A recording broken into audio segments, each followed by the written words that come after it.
Merci de suivre Mine Santé Télévision, c'est le magazine Le Bloc, qui est la télévision qui fait sauver les vies, vous présente 4 mois après la gestion de la Covid en République démocratique du Congo.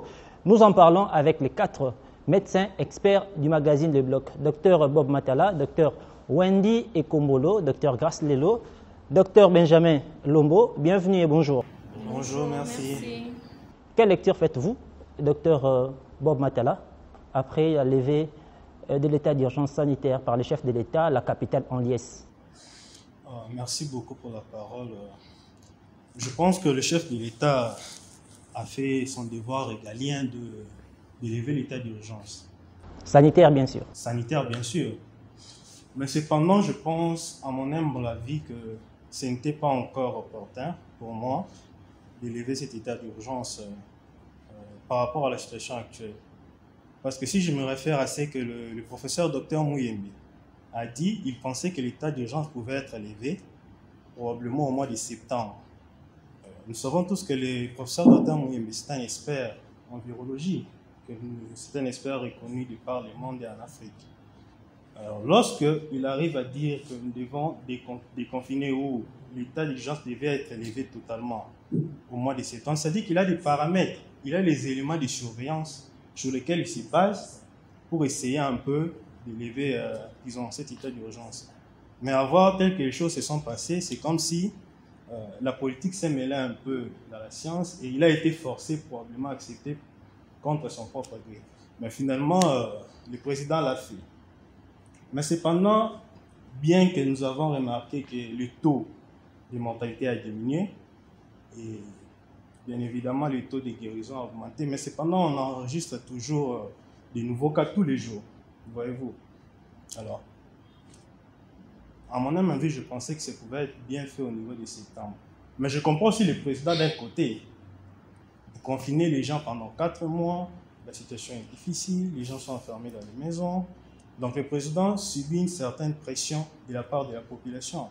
Sans compter le fait qu'il y a l'économie qui n'est pas bonne, tous les indicateurs sont en rouge, tout ça. Et docteur Wendy, vous partagez cet avis? Contrairement à lui, moi je dirais qu'il était temps de déconfiner. Pourquoi temps de déconfiner? Je pense que les confinements, il était dépassé. À ce moment-ci, maîtriser plus de 8000 personnes qui sont en contact avec leur famille, au même moment, ça sera très difficile de les garder tous au même endroit. Donc, du coup, la vie doit continuer. Nous devons apprendre à vivre avec la pathologie. Parce que nous serons avec. Ce n'est pas parce qu'on a déconfiné que la maladie a disparu. Non, la maladie est là.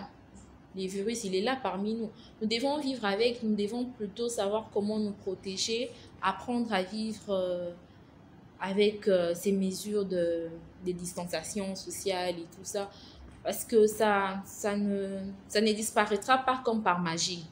Comme par coup de baguette et tout, ça disparaît d'un coup. Non, je ne pense pas. Donc, du coup, la vie doit continuer. Il a eu raison, il était temps. Les marchands doivent vendre, les commerciaux, les enfants doivent étudier. Parce qu'après tous ces temps, il n'y a rien évolué en tout cas. Et voilà. Docteur Benjamin, rien n'évolue, il faut vivre avec la maladie. Et comment ça va se passer? Merci beaucoup pour la parole. Alors, moi, quelque part, je donne raison au président de sa décision de lever au fait l'état d'urgence sanitaire pour 3 raisons. La première raison est que c'est par rapport à la courbe thérapeutique. Aujourd'hui, la courbe thérapeutique, docteur, simplifie un peu le... Et par rapport à la courbe thérapeutique veut dire, le professeur Jean-Jacques Mouyembe, nous l'avons tous suivi, a parlé de 3 phases. De la phase d'ascension, une phase en plateau et maintenant la phase de régression. Donc en fonction du traitement, en fonction de l'incidence, c'est-à-dire par rapport aux nouveaux cas. Et donc aujourd'hui, nous avons moins de nouveaux cas et nous avons plus de guéris. Voilà, ça c'est la première raison. Et la deuxième raison, elle est plus sur l'impact de la pandémie en Covid-19 sur l'économie. Aujourd'hui, nous le savons tous, que nous échangeons $1 à 2000 francs. Et pour la troisième raison, c'est que l'impact de la pandémie de Covid-19 sur l'éducation. Aujourd'hui, donc, j'ai déjà une pensée pieuse pour tous les finalistes de la République démocratique du Congo, ainsi que tous ces enfants qui ont passé plus de 3 mois à la maison à ne rien faire. Et je pense que ça va poser en fait un problème pour le développement de notre pays. Docteur Grasse, vous avez suivi les interventions des différents docteurs, médecins, experts du magazine Les Blocs. Et que dites-vous par rapport à tout ça? Oui, je partage l'avis de mon collègue, le docteur Ekonou et le docteur Laurent. Ah, je suis le seul. Je pense que franchement, il était temps de déconfiner parce que même si on doit aller dans la logique du professeur Mouye et de déconfiner au mois de septembre, à mon humble avis, je ne sais pas, peut-être qu'il a des paramètres, mais je ne pense pas qu'on aurait 0 cas ou une baisse vraiment significative du nombre de nouveaux cas ou de décès. Donc, pour moi, c'était opportun par rapport aussi aux situations économiques, psychologiquement pour la population, rester confinée durant. Et même au niveau de l'administration publique. Exactement, exactement. Donc, voilà, ça redonne un souffle du point de vue économique à la population. Et moi, je pense que, comme le président de la République l'a dit dans son discours, on a une légère amélioration. Et c'est ce qu'on a remarqué d'ailleurs dans certains pays en Europe ou en Asie, qui ont procédé également au déconfinement. Mais docteur, ce n'est pas le même contexte. Oui, bien sûr, ce n'est pas le même contexte, mais déjà que dans notre pays, on s'en sortait mieux. On s'en sortait mieux. Est-ce que... Par rapport au nombre de cas, par rapport au nombre des patients en réanimation, je veux dire. Donc, voilà. Et j'aimerais, docteur... Je voudrais répondre par rapport à ce que le docteur Grasse vient de dire. Qu'on s'en sortait mieux. On s'en sortait mieux. Non. En fait, nous, on a un sérieux problème. Le problème, c'est quoi? Bon, malheureusement, je me retrouve le seul à avoir cette opinion. Bien évidemment, je respecte vos opinions. C'est vos avis. Mais j'ai dit ceci. Par rapport, par exemple, au cas. Vous dites que le cas diminue, on n'a plus le même nombre de cas par rapport au début. Bien sûr. Mais vous vous rendez compte qu'au début, on avait comme seul centre de dépistage, l'INRB. On avait déjà un problème de dépistage. Bien sûr qu'on a eu à ouvrir notre centre au niveau des stades des Martyrs pour essayer de pallier à ces problèmes. Mais ce qui ne suffit pas. Si on avait les moyens, parce qu'il se pose aussi un problème de moyens de détection, si on avait assez de moyens pour faire des dépistages en masse, je vous assure que les 8000 cas, c'est peu. Je vous donnerai l'exemple, par exemple, des démarches qui se sont passées récemment. Puisqu'on va en parler. Je sais qu'on va en parler. Oui, je chute. Nous sommes aujourd'hui, c'est les 24 juillet. Oui. Vous pensez que le 7 septembre, par magie? Non, en fait, je ne dis pas que par magie. En fait, le problème se pose au niveau... Ça fait combien de... Oui, je n'en disconviens pas, docteur. Je n'en disconviens pas. En fait, le problème, c'est au niveau de la gestion. Voyez-vous, il y a plusieurs paramètres qui ont été mal gérés. J'estime que... Docteur, s'il vous plaît, lorsque vous parlez de la gestion, soyez un peu plus concret. Gestion sur quel plan? Sur le plan logistique? Tout d'abord sur le plan logistique. Par exemple, depuis que la pandémie a commencé, ça fait 4 mois. Par exemple, à Kinshasa, c'est une mégapole d'environ 12 millions d'habitants. Mais vous imaginez que depuis que la pandémie avait commencé jusqu'à ce qu'on fasse un autre centre au niveau du stade des Martyrs, on n'avait que l'INRB. Et même au stade des Martyrs, ce n'est pas tout le monde qui y va. Voyez-vous? Il y a un numéro de téléphone, docteur. Oui, il y a un numéro. Dans votre centre, vous pouvez bien appeler, l'équipe viendra dépister votre malade et retourner. Il y a un numéro de téléphone. Oui, je ne sais pas. Malheureusement, comme je venais de le dire, qu'il y a plusieurs paramètres qui n'ont pas été respectés. Par exemple, vous savez que la population maintenant de nos jours a peur d'aller à l'hôpital pour une fièvre. Et pourtant, toute fièvre ne veut pas dire pas. J'aimerais que nous puissions progresser. Oui. Docteur Grasse, que pensez-vous de la sensibilisation autour de la Covid? Puisque là, on a parlé d'un centre de dépistage, les personnes ont peur pour y aller, et c'est-à-dire il y a un problème de sensibilisation. Exactement. Oui, je pense que tout le monde serait d'accord avec moi pour dire qu'il y a eu un réel problème de sensibilisation de la population par rapport aux mesures barrières, par rapport à tout ce qu'il y avait à éviter pendant cette pandémie. Et bon, on ne pourra pas dire que rien n'a été fait.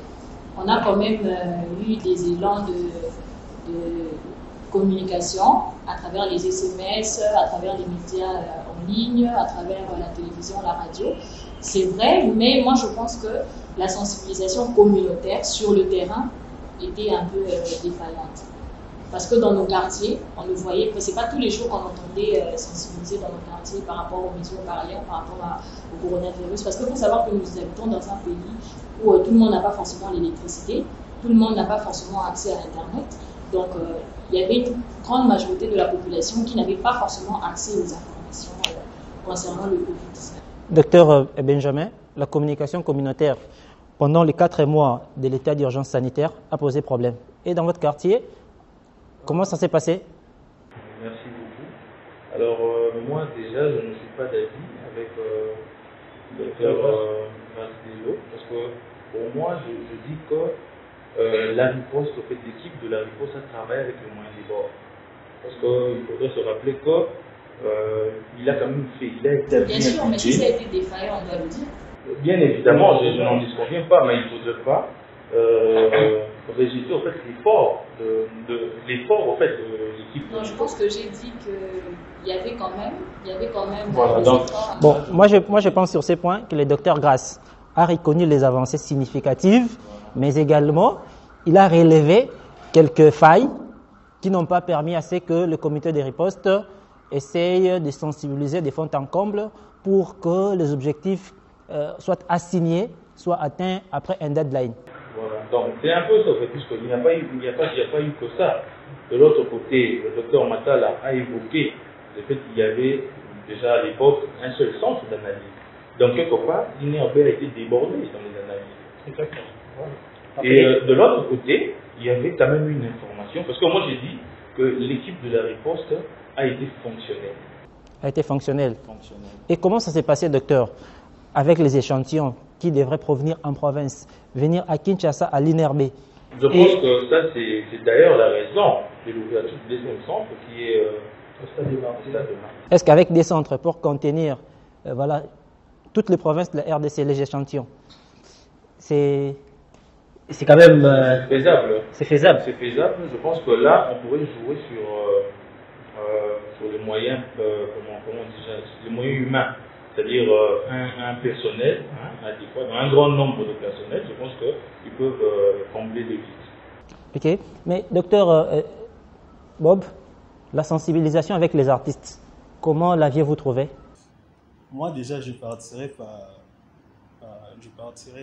dirais plutôt que la sensibilisation n'a pas été du tout bonne. Parce que déjà, je me suis informé, on m'a dit qu'il y avait une cellule de communication au niveau du secrétariat technique de la riposte. Mais je pense que Une commission, comme le docteur Benjamin l'a dit. Cette commission-là a fonctionné avec les moyens des bords, avec ce qu'il pouvait. Mais en réalité, à mon avis, je pense que c'était les ministères des communications et médias qui devaient s'occuper de cette sensibilisation. Et qui devraient accompagner. Qui devaient accompagner. Par exemple, lorsque vous suivez les télévisions européennes, vous verrez qu'au début de la pandémie, lorsque tu ouvres TF1, je sais pas moi, France 24, tu stresses au fait. Tu as peur de toi-même quand tu suis les images qu'on montre. Tu as peur de sortir dehors. Alors, je pense que la sensibilisation, on devait réquisitionner les chaînes de télévision les plus suivies, leur donner les moyens pour qu'ils passent en boucle tous les jours le message. Deuxièmement, comme vous venez de dire, la sensibilisation communautaire, comme Dr Grasse l'a dit, a posé problème. Nous savons tous que dans le pays, on a des problèmes, on a un problème d'électricité. Tout le monde n'a pas d'électricité. L'accès à l'énergie. N'a pas l'accès à l'énergie. Tout le monde n'a pas l'accès à Internet. Et de ces milieux reculés, comment les gens font pour être informés? Donc, c'est un problème de mettre les moyens. On devait prendre le musicien, donner les moyens pour qu'il descende faire la sensibilisation. Les comédiens, chercher les personnes influentes, lui donner les moyens pour qu'ils sensibilisent. Malheureusement, ce qui n'a pas été fait, la commission de communication de l'équipe de riposte n'a fait qu'avec les moyens du bord. Le ministère des Communications s'est rattrapé vers la fin, mais la communication, la sensibilisation au niveau de la télé ne suffit pas.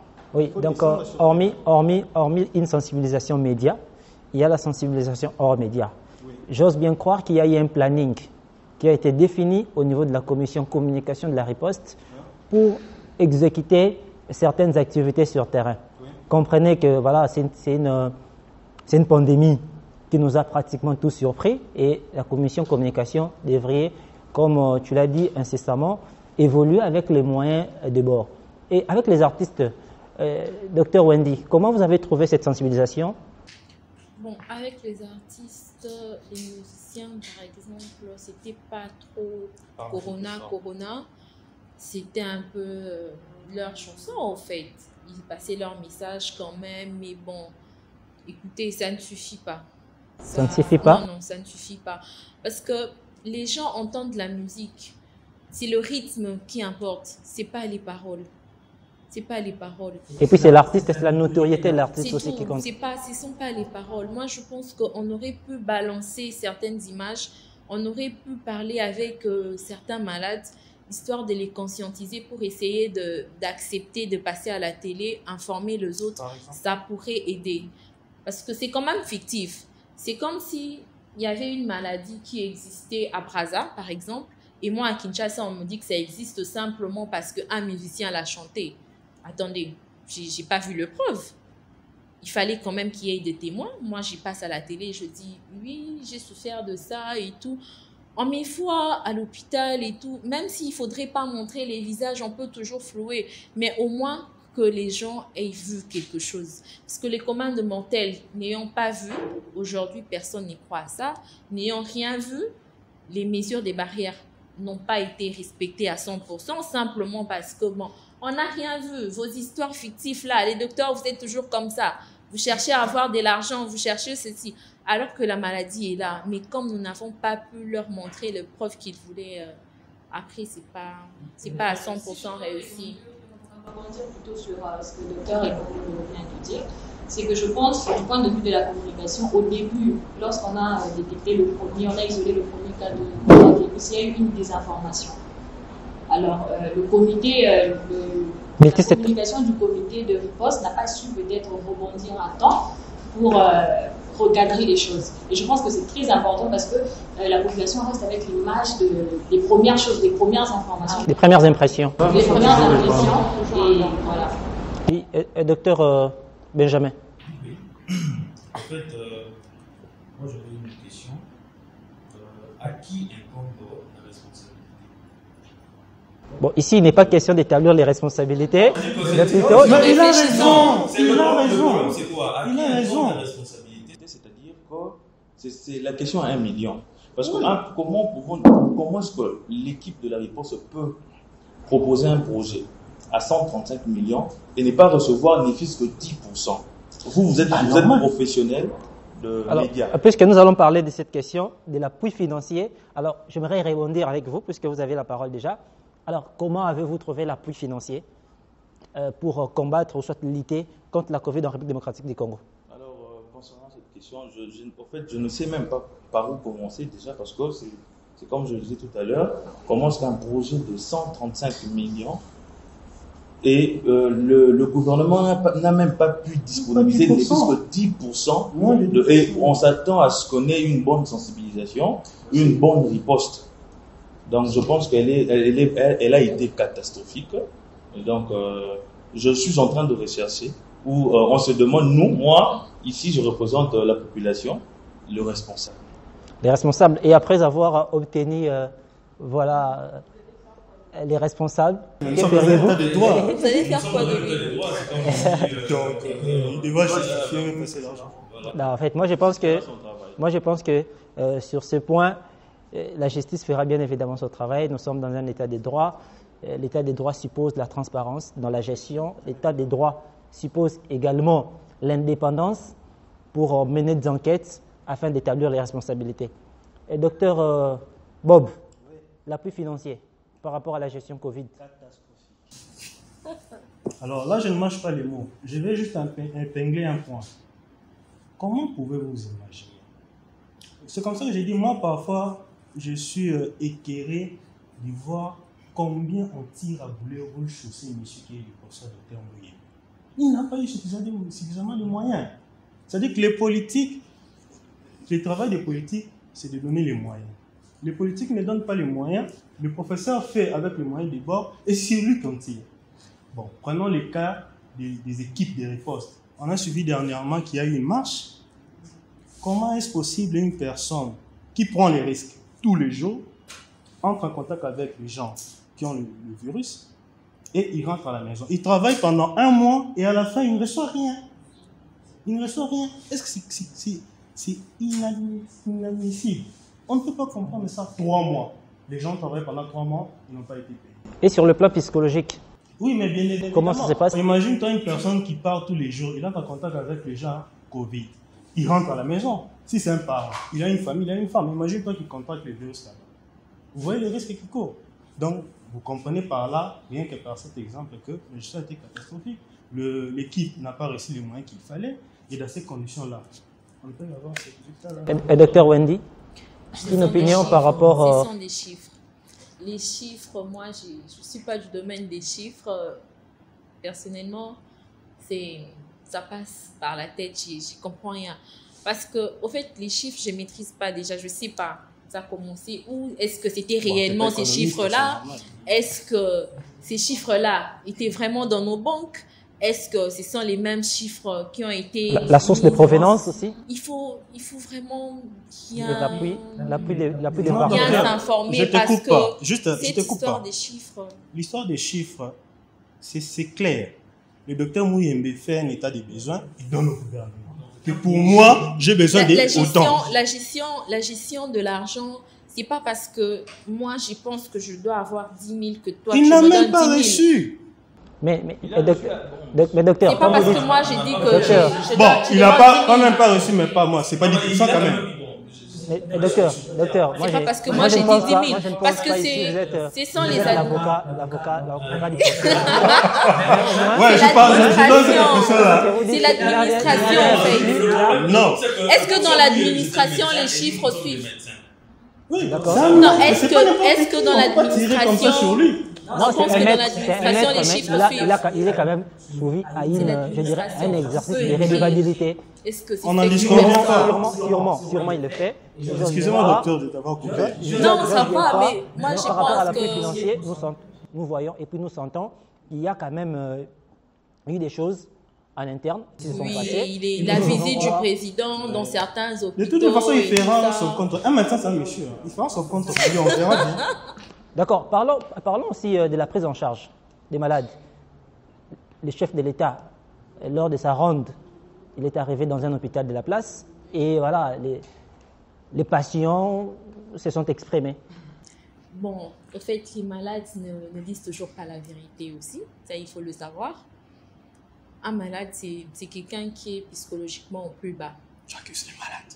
J'accuse pas le malade, docteur. Il faut se dire ça. Un malade, c'est quelqu'un qui veut à tout prix guérir. Il veut à tout prix ressortir du milieu où il est. Et quand il a l'occasion de tendre la main, il le tend. Je ne peux pas seulement accuser nos confrères en disant que les traitements n'ont pas suivi, la prise en charge n'était pas bonne, il y a à boire et à manger. Parce que je n'ai pas fréquenté cet institut-là, ou bien je n'ai pas été en contact avec certains des confrères qui travaillent là-bas pour dire que les malades ont dit ceci, est-ce que c'est ce que vous faisiez ou pas? Ça, je ne peux pas dire.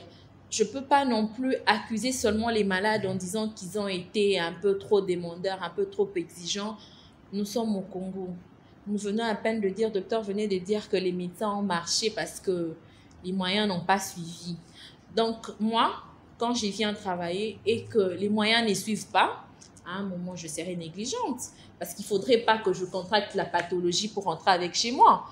Donc, à un certain niveau, nous avons tous eu notre part. Et docteur, les malades, nous ne mangeons que 2 fois, nous ne mangeons pas 3 fois, nous mangeons 1 fois. Et la prise en charge, comment l'aviez-vous trouvée? Alors, déjà, sur cette question, je vais commencer par une petite réflexion. Donc, aujourd'hui, si nous sommes arrivés au point où on doit lever l'état d'urgence, c'est que quelque part, nous sommes arrivés à rompre la chaîne de transmission locale. Et donc, c'est comme je disais tantôt au début de l'émission, j'ai parlé de la chaîne de la courbe thérapeutique en disant qu'aujourd'hui, on avait moins de cas et on avait beaucoup guéri. Et quand on parle d'une prise en charge, on ne parle pas seulement d'une prise en charge médicamenteuse. On parle de la prise en charge médicamenteuse, nutritionnelle, psychologique. Alors moi, je me dis que c'est quand même une réussite. Bravo à l'équipe de Riposte, parce que je pense qu'ils ont quand même fait un travail avec les moyens qu'ils avaient. Donc je pense qu'elle a quand même été bonne. Et docteur Grasse, avez-vous une idée par rapport à la prise en charge nutritionnelle et comment vous l'aviez trouvée? Personnellement, je n'ai pas vraiment d'éléments par rapport à la prise en charge nutritionnelle ou même sociale des patients, parce qu'on en parle peu, mais la prise en charge psychologique des malades après Covid est très importante aussi, parce qu'on les largue comme ça dans la nature, ils retournent chez eux, mais est-ce qu'après ils comprennent le danger après avoir contracté le virus, et est-ce qu'après ils ont bien réintégré dans la société? Là, c'est un point sur lequel on ne martèle pas trop, mais après, bon. Donc, un élément lié au suivi. Au suivi. Oui, le suivi de patients après Covid, parce que bon, ça s'arrête pas. Oui, mais apparemment on en parle peu aussi. Hein. Oui, on en parle un peu. C'est très important. C'est comme si vous êtes discriminé dans la société. C'est un rejet. C'est un rejet parce que je sais pas si tu es guéri ou pas. Oui, en fait, puisque nous sommes toujours dans ce que nous appelons la prise en charge, bien évidemment, le chef de l'État a levé progressivement l'état d'urgence sanitaire. Mais avec la réouverture des bistrots, bars, restaurants. Sur la prise en charge, oui. Juste 2 mots, parce que les confrères ont déjà pratiquement tout dit. Mais ce que docteur Grasse a dit, c'est très important, la prise en charge psychologique. Après, vous retenez quelqu'un parfois de son propre gré, contre son gré plutôt. Vous le retenez pendant autant de mois, avec tous ces stress-là qu'il a, qu'il peut mourir ou pas, tout ça. Et vous le relâchez comme ça dans la population. C'est comme ça que moi je dis tout le temps c'est catastrophique, parce que normalement les psychologues devaient être associés à ça. Je ne sais pas s'ils sont associés ou si on les met en valeur. Ils devaient être associés dans les hôpitaux, dans cette prise en charge-là. Et les malades qu'on largue comme ça, est-ce qu'on suit après? Voyez-vous? Donc vous voyez que cette prise en charge-là, dans son ensemble, on reviendra toujours au problème des moyens. Et calamiteuse. Donc l'équipe de riposte a fait avec les moyens des bords. Ok, mais docteur Grasse, cache-nez, masque, prendre la bière, comment ça se passe? Prendre les sucrés, voilà. Ou manger, hein? C'est compliqué, mais en même temps, écoutez, monsieur Yann, on ne peut pas dire à la population que vous êtes déconfinés, vous pouvez vaquer à vos occupations, mais n'allez pas dans les bars, n'allez pas dans les bistrots. Ça constitue un tout petit peu le quotidien des Chinois que nous sommes. Alors moi, je pense qu'il n'y a pas 1000 solutions, en tout cas.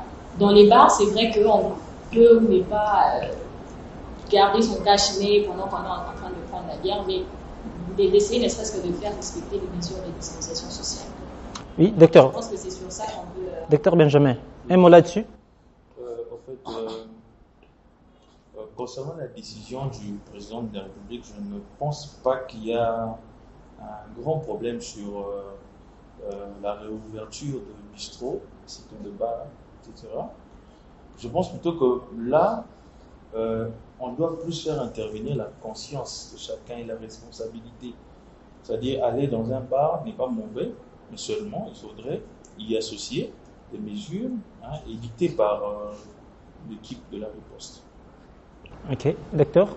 Bon, moi je pense qu'il y a un problème en fait depuis le début de la pandémie entre le discours du président, parce que quand vous suivez le président, il donne les grandes lignes, l'ouverture des bars, l'ouverture des églises, mais dans son discours il dit que les mesures pratiques par rapport au suivi ou des mesures barrières seront décidées par les autorités compétentes, c'est-à-dire les gouverneurs et puis les consorts.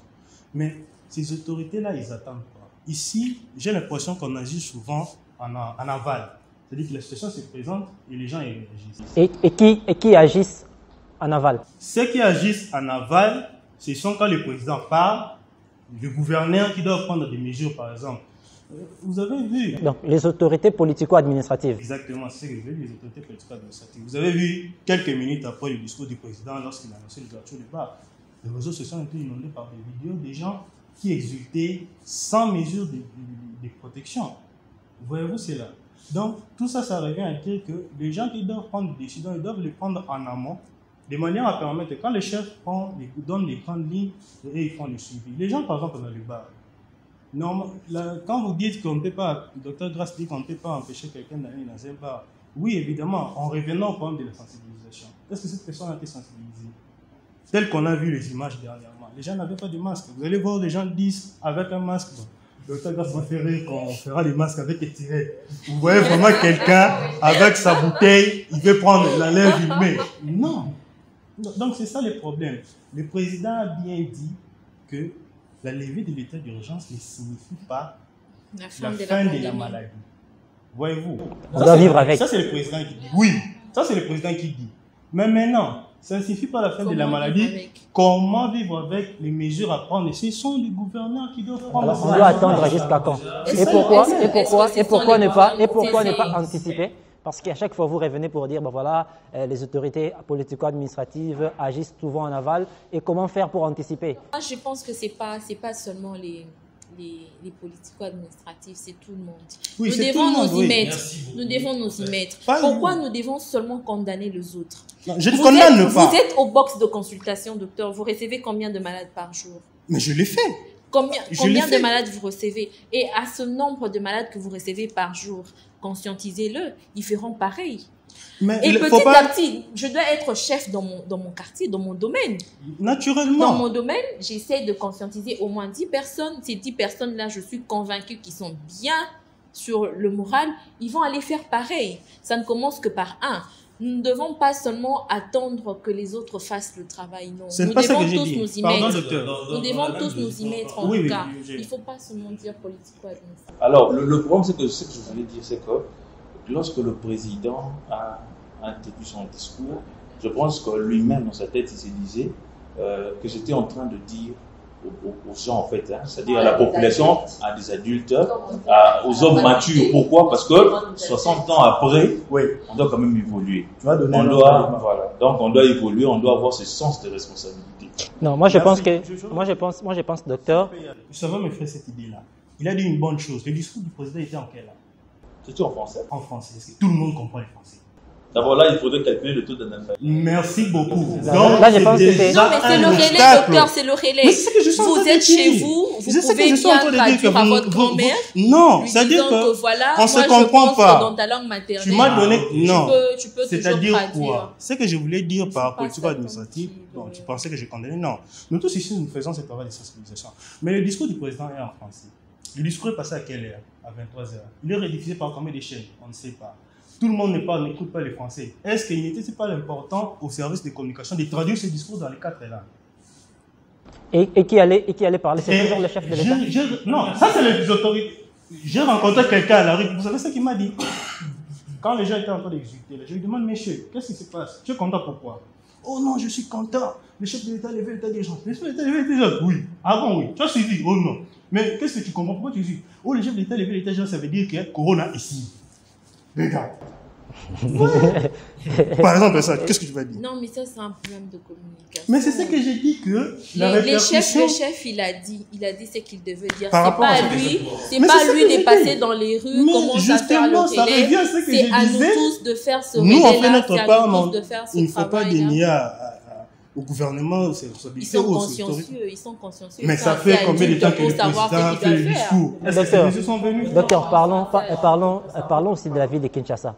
Parlons de la ville-province de Kinshasa par rapport à ce que nous avons tous vécu. Voilà, il y a la commune de la Gombe qui a été confinée pendant un moment. Et après, voilà, ce sont les travaux de Kinbopeto au niveau du Grand Marché.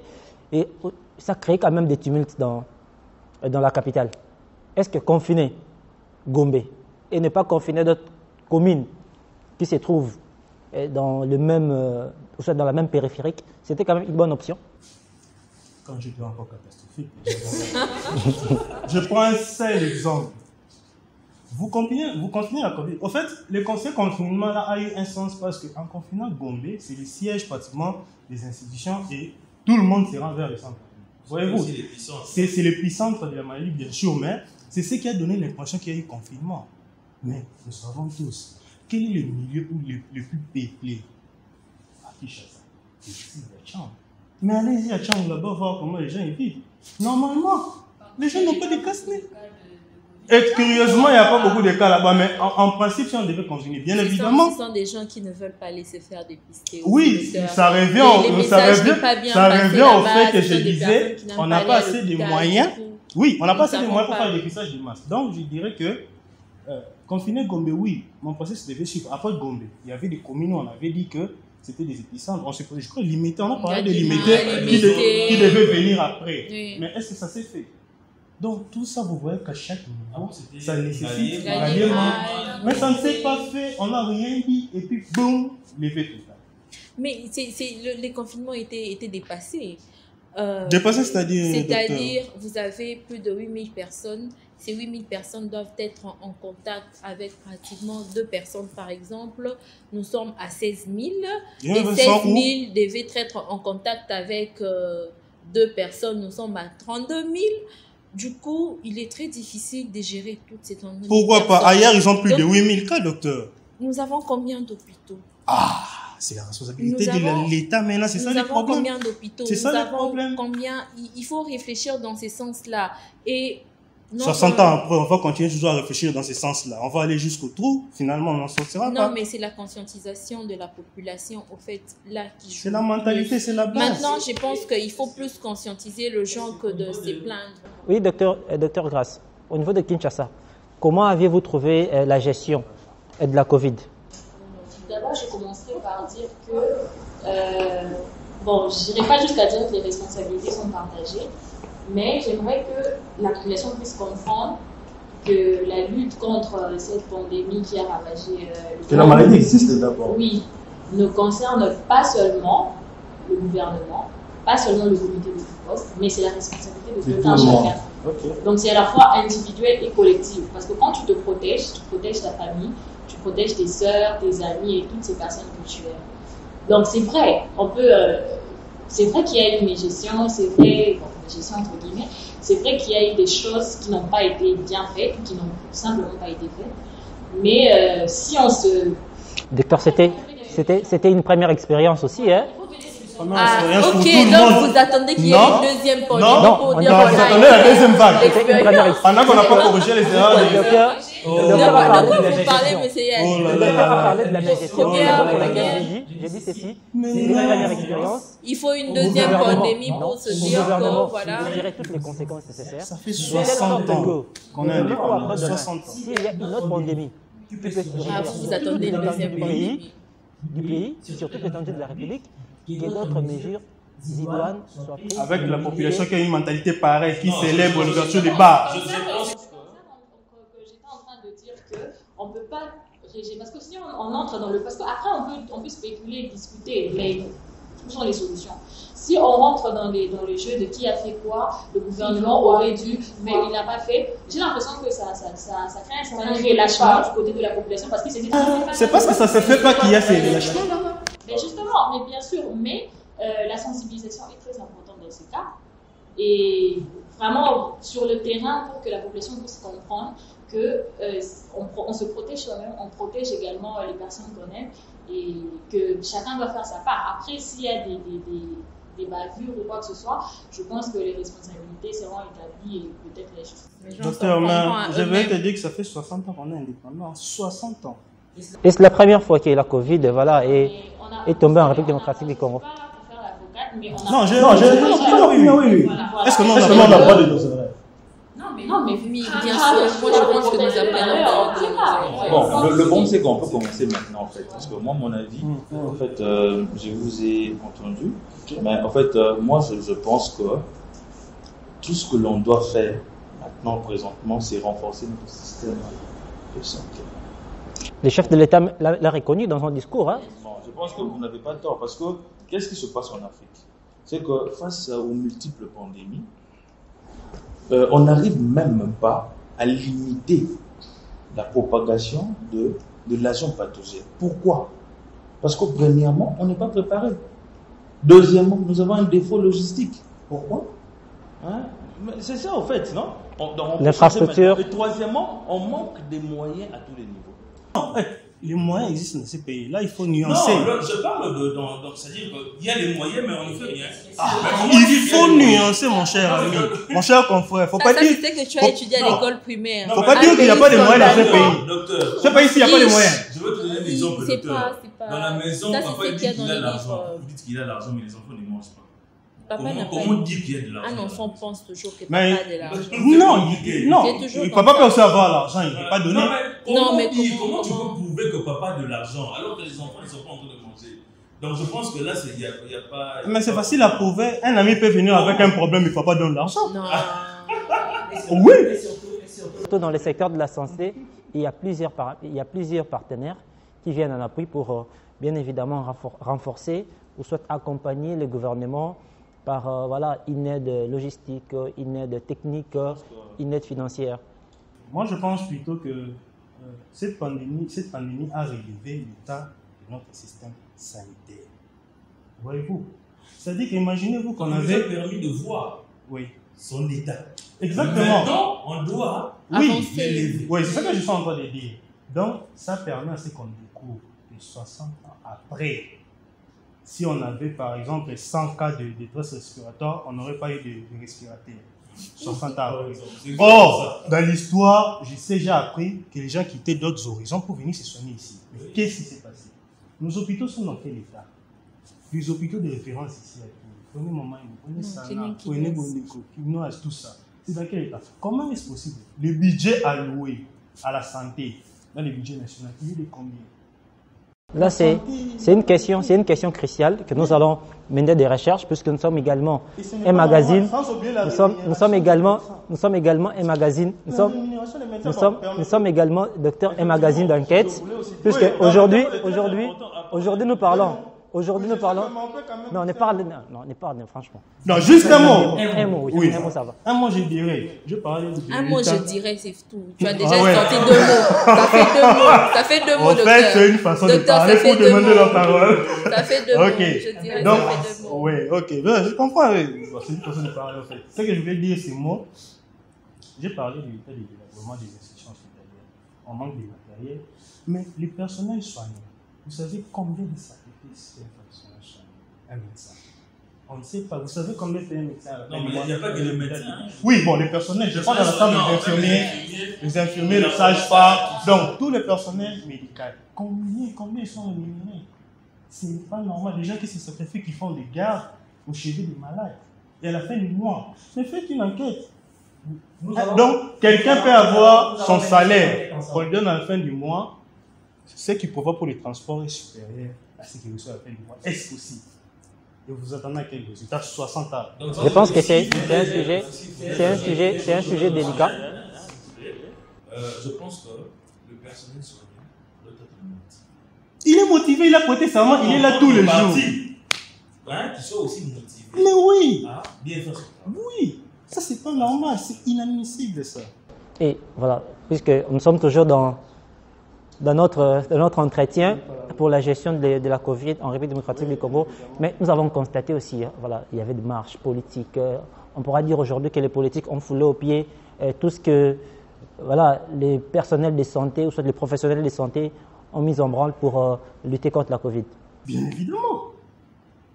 Vous dites, vous, gouvernement, vous dépassez. Bon, les partis politiques se sont comportés en rebelles. Bon, je ne dirais pas rebelles. Excusez-moi, je récupère les termes. Parce que le gouvernement lui-même met en place un programme de sensibilisation. Il dit aux gens que la maladie existe. Deuxièmement, vous dites aux gens que la maladie existe. Les marches étaient interdites, le gouvernement n'est pas permis, c'est là. Donc, les partis politiques doivent être poursuivis parce qu'ils ont mis la population ils ont mis à risque la population à la contamination à la maladie, ce qui n'est pas normal. Docteur Wendy, pendant que les politiques sont en train de marcher et les médecins également revendiquent. Bon.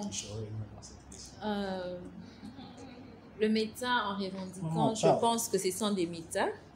Ils avaient quand même respecté les mesures de distanciation.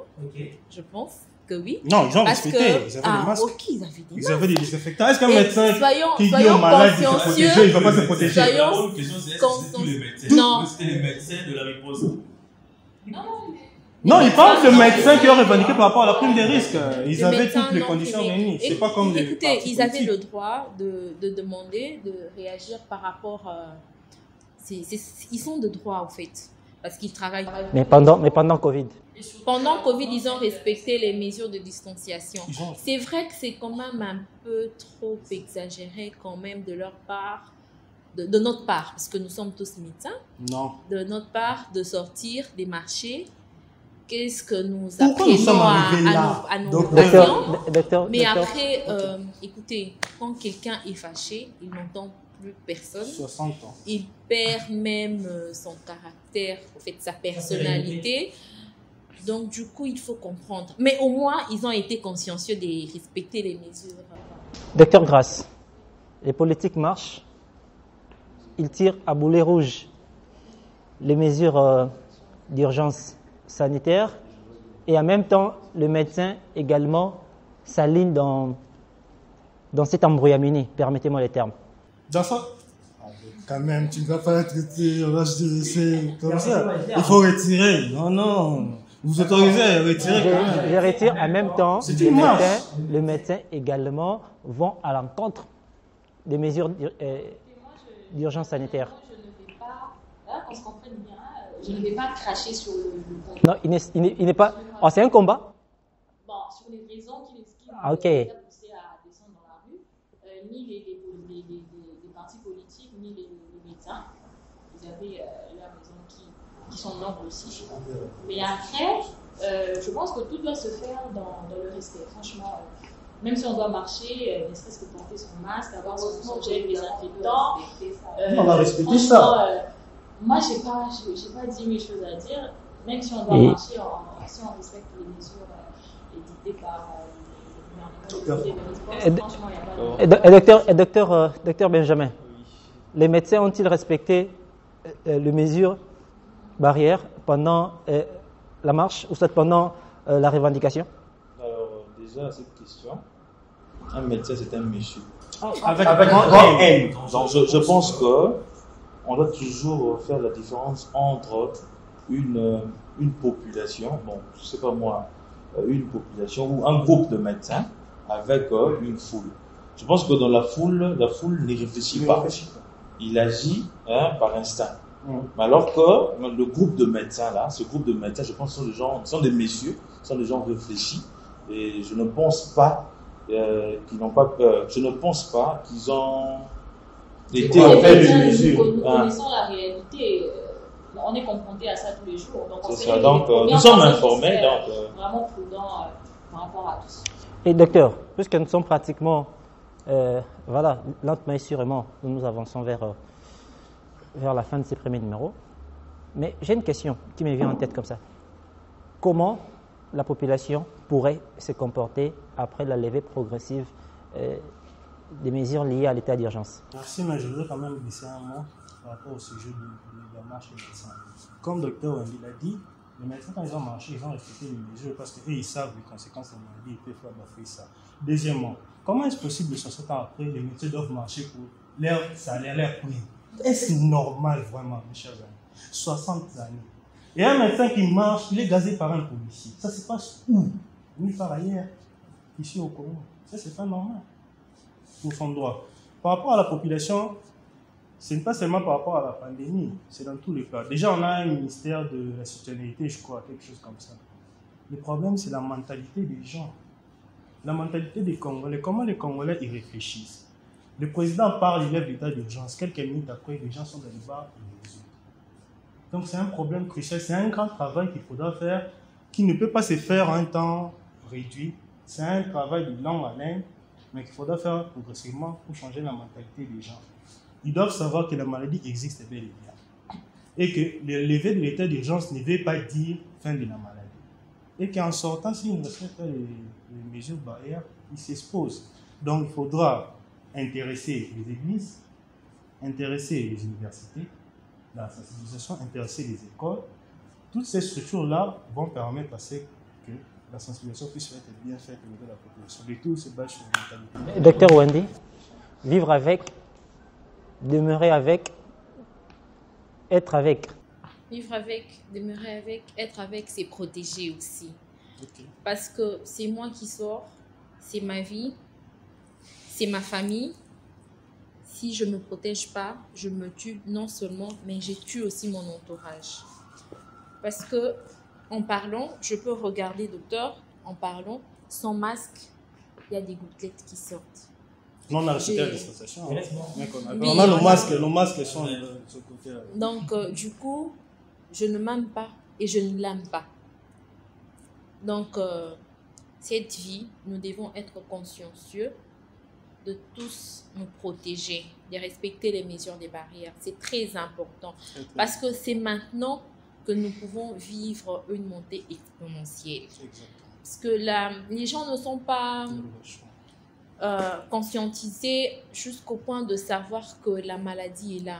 Ils pensaient que la maladie n'était pas là. D'autres pensaient que c'était des problèmes politiques.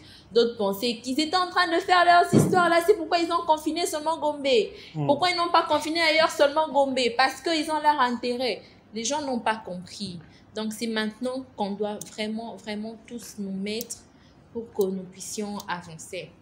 Et docteur Grasse, comment voyez-vous la suite avec la levée progressive des mesures liées à l'état d'urgence sanitaire? En tant que Congolaise, en tant que médecin et en tant que sœur de mes frères et tout ça, on espère... Et compatriotes? Compatriotes, voilà.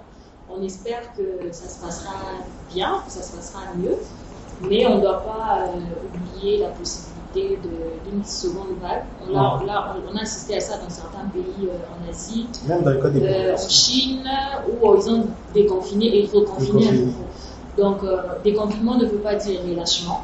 Les comportements irresponsables qu'on rencontre dans la population doivent absolument cesser parce que ça n'a pas de notre intérêt. Mais au-delà de ça, il n'y a pas que la population. Je pense que le comité de riposte doit aussi essayer d'arranger ce qui n'allait pas. Et puis d'essayer de doit essayer ou doit arranger? Même pas essayer, arranger ce qui n'allait pas. Vraiment, tout ce qui avait... Apparemment, les docteurs Bob connaissent les moyens qui ont été alloués. Parce qu'il revient toujours. Le temps même avait demandé ça sans sa Toutes ces personnes qui sont propriétaires des établissements, franchement, je pense qu'eux doivent être encore plus consciencieux que les autres.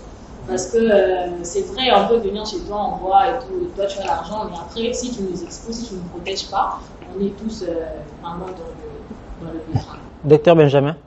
Oui, en fait,